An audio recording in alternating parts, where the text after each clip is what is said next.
was putting up stuff and I would get tore down in the comment, I would start with uh, the phone.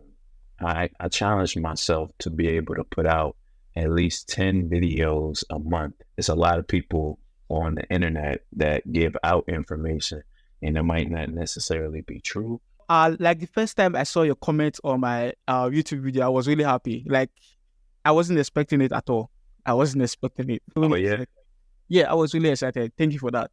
For photographers who wants to start a YouTube channel, what will you advise them to start with, or how do you advise them to go about it? Yeah. So that question right there is actually tough from a photography standpoint, because one thing that I would definitely say is making sure that you have that you really want to do it for you. And what I mean by that is being consistent with the content. Being consistent with content means, uploading weekly content and trying not to take a break so that you can hit in that algorithm. And also uh, on top of that, really being able to put yourself out there, because initially you really have to promote yourself, because nobody else is really going to promote yourself like you would promote yourself. So to get that initial visibility from other people on YouTube, you really have to be willing to put in the time to promote yourself so that it can be seen.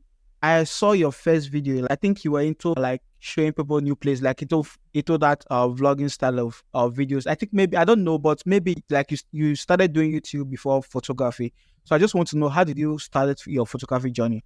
Yeah, so my photography journey actually came because initially my YouTube, I started with doing vlogs.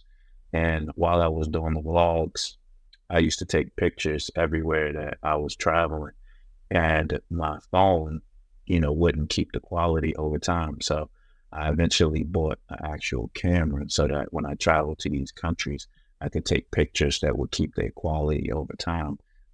When it came to YouTube, I was doing travel vlogs, but I wasn't traveling as consistently, which goes back to saying that I needed content to consistently upload to YouTube. So I kind of thought to myself, what could I do that I could create consistently and upload no matter what? And so photography ended up coming into the picture because I already had the gear that I needed to at least start. So when I started, I was new. I was new to photography altogether, and YouTube was kind of brutal because I was just uploading my stuff. I didn't really care if everything was technically correct or not. I was just uploading content, and uh, a lot of people, in the comments, they kind of grilled me a lot, man. I was putting up stuff and I would get tore down in the comments. So it was also a space for me to learn a lot, because everybody would have suggestions and I would kind of weed out, some of the good stuff, some of the negative stuff, and then eventually keep going. So yeah, it all started from vlogging, but then transitioned into photography. But now, if you watch my content, it's transitioning to a medium between the two. I add vlogs to my Yeah, your photography photography. because I like vlogging. It's really a nice idea to try to bridge what you like and also to do the business. I know you like vlogging a lot, so you just have to mix it with your photography. And I think the strategy is really working, because you've grown more than 10K subscribers on YouTube, and it's not easy to grow that kind of subscribers in YouTube. I like the strategy; it's really nice. Well, I like you shoot a lot with a Nikon, and you're wearing a Nikon Z9 t-shirt right now. Like, do you have any other camera, or rather, why do you choose to use Nikon to shoot? Why Nikon instead of Sony or Canon or anything? But why Nikon? Okay, so actually, when I started my channel, when I started my YouTube channel back in, I think it was like 2017 is when I initially started to do the vlogs. I actually had, this is the updated version right now, but I actually had a Sony A7S II this is the Sony A7S III right here. So I do all my vlogs on the Sony. Oh, okay. For all my vlogs that I do, I use the Sony A7S III. And then, over time, it's always good to try to build relationships. So right here, Nikon actually sent me the Nikon Z8 to create Wow. content with. Um, and that's what it's all about. But what I ended up doing was my first camera. It was all bridged off of my brother. I asked my brother, what should I get, and he told me to get a beginner Nikon camera because he shot Nikon. So as far as photos, I just went and got a Nikon D3200, and I started off with that. I was able to use some of his lenses and things like that, so it just made it easier. So for photos, I always stuck with Nikon. Of course, on my channel, I use Fuji, Sony, Canon. I shot with everything on my channel. But for video, I stick with the Sony A7S III for video, unless I'm in an area where it's kind of dangerous and I want to be kind of low key. Then I use my Nikon Z30, which I'm actually recording on right now. Like, what do you like about the Nikon camera that you used to snap? Like, what's your favorite feature about your Nikon camera right now? Or the Nikon Z8 that Nikon just sent to you, what's your favorite feature about the camera? Yeah, so right now I feel like cameras are so good right now that all of them are kind of neck to neck. But I will say, recently using that camera, having that double stack sensor, uh, is amazing. The focusing, like when I take the shots, I rarely get any shots that are out of focus. But to me, number one is how easily the files are when it comes to color grading, because that could be a pain trying to get back those skin tones exactly how you seen them when you were initially shooting them Yeah. in the studio Yeah. or on location. During your photography journey, I know you might have some struggles. You might have faced some struggles during the journey. I don't know if you can share some of those struggles with us and also how you overcame them so that we too can learn from it and also schedule it. Yeah, so during my photography journey, I'll say, one of the things that I actually faced was initially starting being able to get models to actually commit to the photo shoot and not flake. And so how I was able to overcome that was using family members or people that I knew from going to university. So that people I already had relationships with, it kind of helped. And also uh, using friends of them, because once people generally see the photos that you've taken and they are decent, then that kind of reaches their friends, and then from there you're able to get access to other people. One of the other things that I would say I faced was being able to really take in all the knowledge that was around. I'm a YouTube person, so I would probably go to YouTube Yeah. first for some answers that I'm looking for, and not understanding some of the technical aspects was one of the things that I took out. So, for example, I was just starting. I had a client that wanted me to shoot something, and I didn't understand how much I didn't know about photography until it came to like a group shot, and I'm not knowing that I need to control the aperture in order to get multiple people in focus. Right? I'm used to shooting wide open, so um, just knowing the resources to use for correct Yeah. information, because there's a lot of people on the internet that give out information and it might not necessarily be true, or it might not be descriptive enough for me to go out and replicate the information that they're given. And then I would say three is finding finding the opportunities to be able to go out and shoot.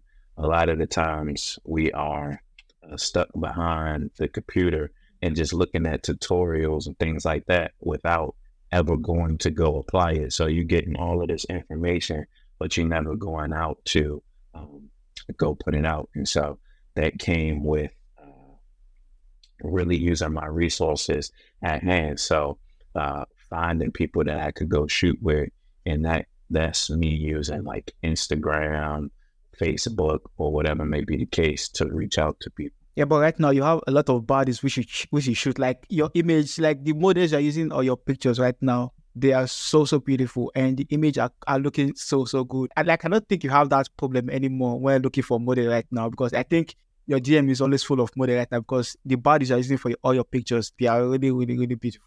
I appreciate that. Now it definitely comes over time where after you start getting a portfolio built, then it's easier for you to be able to get models because they can go look at your Instagram and then immediately they're kind of like, oh, okay, yeah, we can shoot. And so, without having that portfolio, it's a lot harder for people to be like, okay, I'll shoot with you unless you are going to pay them, which I'm not opposed to doing, but early in the earlier stages, I wasn't as invested into photography to the point where I was willing to pay for a studio or I was willing to pay a model. Now at the stage that I'm at now, I would actually pay for a model if they got a certain look that I want, and actually I'll pay for a studio. Like when I was in Philadelphia just recently, I paid for that studio because that's a certain look that I wanted. And also it was raining Yeah. outside, so I was able to Yeah. do it. All right. So how do you balance being a photographer at the same time being a YouTuber? And you have to keep that consistency when you're uploading on YouTube. So how do you manage being a photographer and at the same time a YouTuber? Yeah. So probably about 2 years ago, I challenged myself to be able to put out at least 10 videos a month. And I would say it was about then where I was doing 10 videos a month that I was able to build up the endurance and tolerance to be able to do so. So what I would say is constantly having ideas. So I could just be sitting right here editing because I was editing before this. I'm like almost never not editing, but I could be sitting at this computer, something to pop in my head, and I'll open up my notes tab and I'll just jot it down. So I have like a running list of stuff that I could use for video ideas. So that is one way to make sure that you have something to talk about. But I also schedule schedule schedule everything. So now I'm at a point where I know how much it will take me to edit a video, and I know how much work I have to put into the video. So if I'm doing like a vlog, I know it's going to take more work because I want it to be more captivating to the eye. Whereas if I'm doing a photo shoot, then I know that images will kind of speak for themselves. And if it's, being realistic, if it's a baddie in the video, then they might not care about how well it's edited as long as I got the photos to show the finished result. So it's really about scheduling and planning and managing the workload as far as the photography and YouTube. I said, how long does it take you to edit and shoot just one YouTube video? Yeah, so to edit and shoot a YouTube video, let's say I'm doing a behind the scenes photo shoot.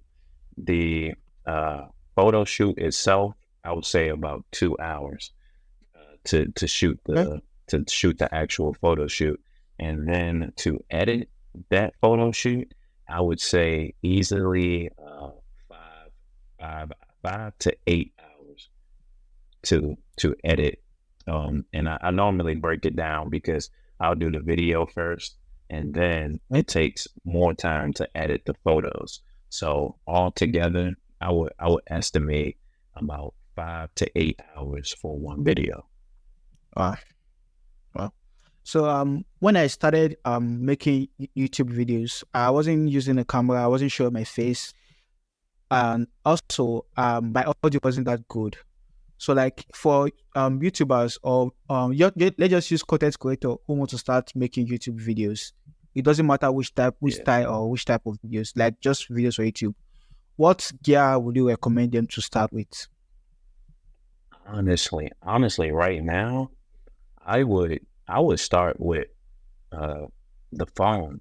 I would like if I don't have a camera, I would use my iPhone. Honestly, like if as long as you have a decent phone, you can use your phone. The audio now, the audio, I will say that I will probably click off a video if the audio is bad before the video. So if if I had some money to invest in something and I already had a decent phone, I would I would invest in some audio because as long as you got that, the video. So like let's say we have a iPhone, um, a lot of the iPhones shoot in 4K.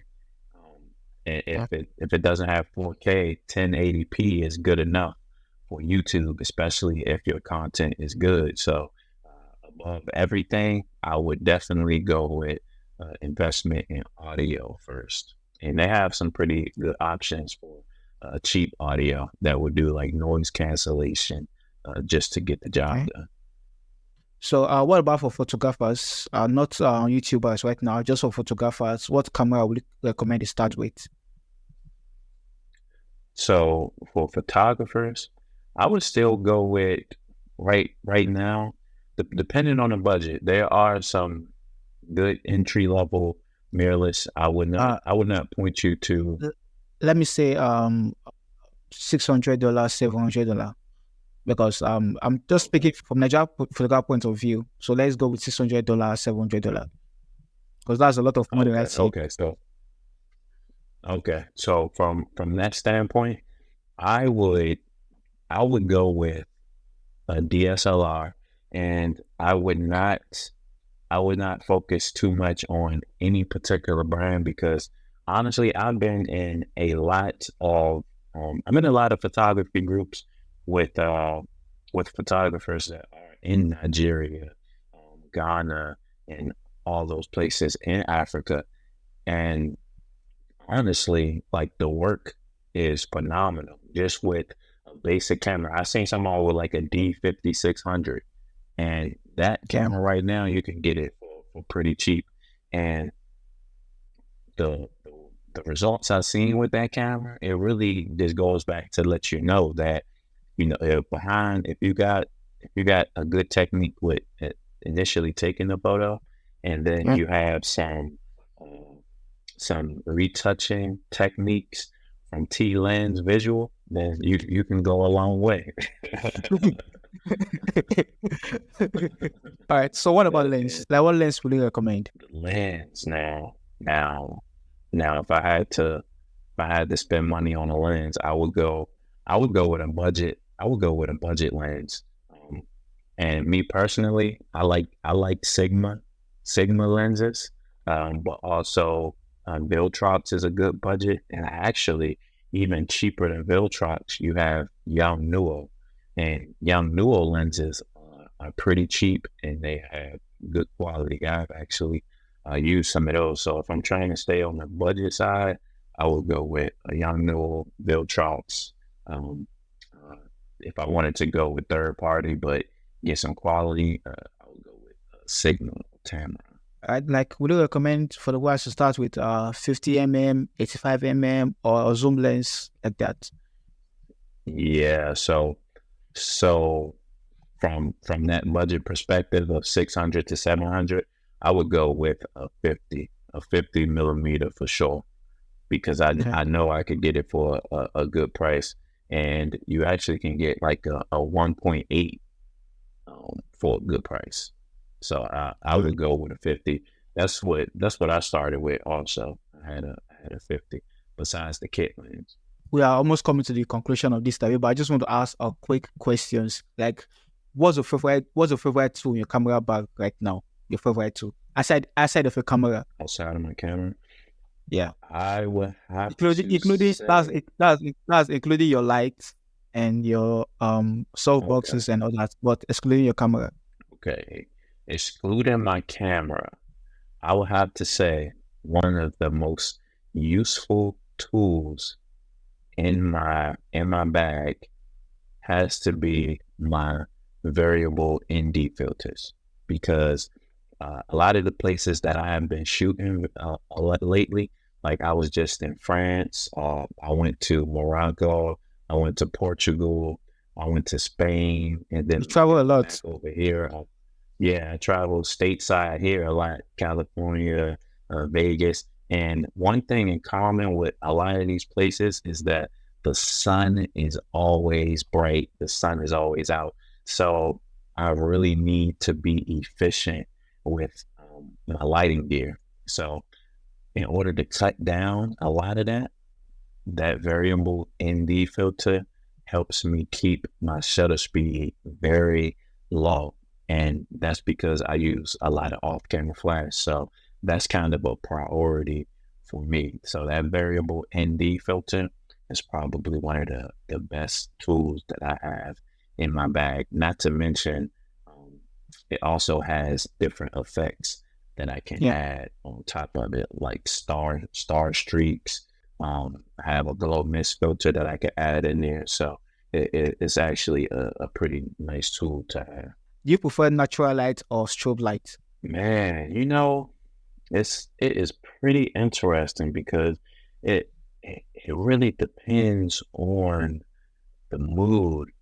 So I uh, that's that's a hard question for me. That's a hard question because I go either way, Okay. depending on the mood. But I would say if I had to pick one, if I had to pick one, I would probably Yeah. say, I probably would say, okay, if I'm being lazy, I would probably say I prefer off camera flash because it gets a lot of the colors and contrasts and things like that done for you. So a little bit less editing. But if I really want to capture that essence of the moment, and get those skin tones and colors, then I'm gonna go natural light all the way. I want to ask you this question right now, but just give me your own personal opinion. You prefer to shoot outdoor or in the studio? So for me, I prefer to shoot outdoors, and that's my preference because it gives you a variety of different looks. Um, one of the things that I started getting into was I shoot in my home studio a lot, and when I do that, it's always a task to try to add different elements to the photo to make it more interesting. Otherwise, when I take the photo, the model likes the photo, but I'm looking at it like I've done this a million times. So when I'm outside, I'm able to choose things that will give me a different look that I can actually appreciate about the image and be like happy to post it. So I'm going to go outside 90% of the time, and Okay. that's even given the fact that I have to carry a lot of the gear to set it up. But I'm willing to carry everything just to get that unique shot with that different backdrop. Okay. So this is not photography related or anything, but I just want to ask, like, what's the best advice you've ever received?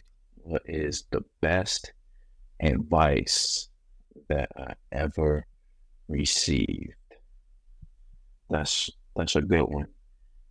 I would probably say that there is a quote um, that says, "Experience is the best teacher." All right, and Yeah. and with that, I remember because I'm a NASA engineer, so I remember that Oh, I went into the mechanical I went to the mechanical shop one day with the mechanical engineer, and he was building something. And he built it, and there was a lot of mathematics to go into what he was building. And he got one of the angles wrong. and he told me, it's not about how well you can build something, initially.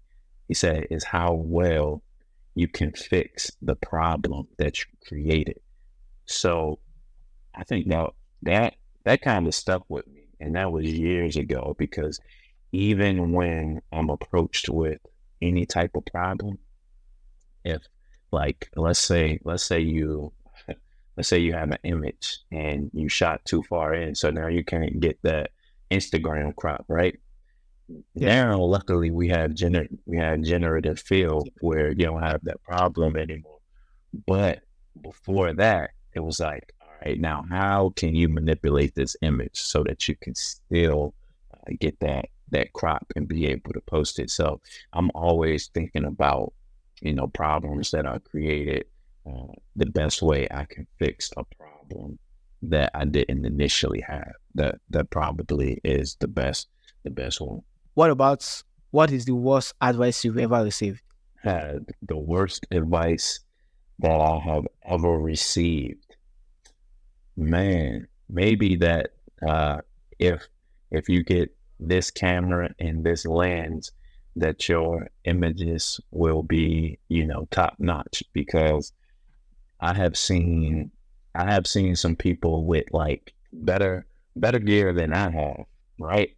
And I look Yeah. and I'm like, man, like it really goes to show you that it's not the gear, it's really the person behind the gear. So to think that you're gonna buy this camera and this lens and put it together and you're just gonna have a awesome image is the furthest from the truth. Okay.